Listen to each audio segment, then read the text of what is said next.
What is your favorite modern Tudor? I'm Patrick with HHSW High Horology Smelly Water, where we talk about all things watch and fragrance related. I did a video here recently talking about Tudor versus Rolex, and I posed the question to the audience, if you had to choose between the two, which one would you take? And the overwhelming majority of people chose Tudor. Well, that got me to thinking, if I could only choose one Tudor right now, I could walk into an AD and pick out any watch, which watch would it be? I spoke very highly of the Tudor Royal in that video, and I absolutely love that watch. However, when I look at their modern catalog, it's not within the top 3 of watches that I want from them currently. So, let's get into it. Let's talk about the top 3 Tudor watches that I would pick right now, given the chance. Let's start with my number 3 pick, and that would be the Tudor Black Bay GMT, specifically the Pepsi bezel with the white opaline dial. I think it's a very beautiful looking watch. The white dial makes it wear or feel a little bit larger than what the specs might suggest. It's a 41 millimeter, but with divers and such, if you get a smaller dial, it makes the watch feel smaller on my wrist in particular. And also that white dial is kind of the star of the show, where the Pepsi bezel is more of an accent piece. It's not the whole character of the watch. So I really like the fact that it's a white dialed watch with that nice little touch of blue and red.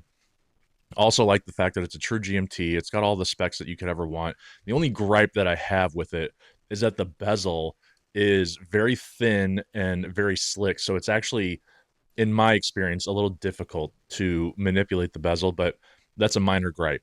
Number 3, Tudor Black Bay Pepsi bezel with the white dial.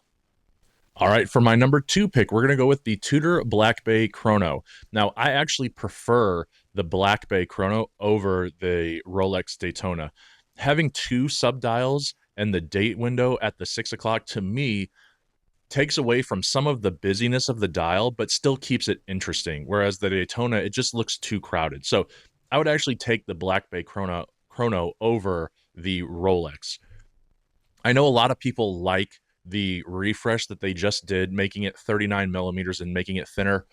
To me, I actually prefer it to be a little bit larger of a case because I have larger wrists. To me, it just looks better. And I really like the colors, the flamingo, the pink, and the blue. Those are absolutely stunning. But if I were going to choose one Black Bay Chrono, it would actually be the Panda. I really like the black and white contrast on the dial, and to me it just is a very sleek looking watch. So for number 2, I'm going to take the Tudor Black Bay Chrono.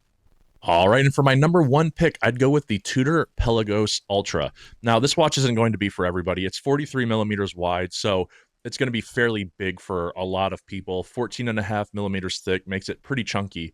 However, because it makes use of grade 2 and grade 5 titanium, it actually sits really well on my wrist. It's extremely light and comfortable.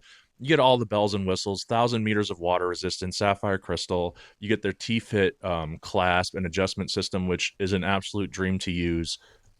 On top of it, it is a monochrome color scheme, so it's straight black and white. However, they add that little touch of blue on the dial, like that aqua or teal, and it adds just the perfect amount of visual interest for the dial.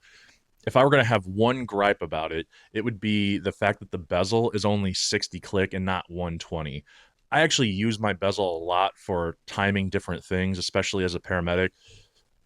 Having a 60 click is just not ideal for getting a perfect timing, but honestly, that's a minor gripe. So for me, my number 1 pick Tudor would be the Tudor Pelagos Ultra. All right, guys, so those are my top 3 Tudors that I would take right this minute out of their modern catalog.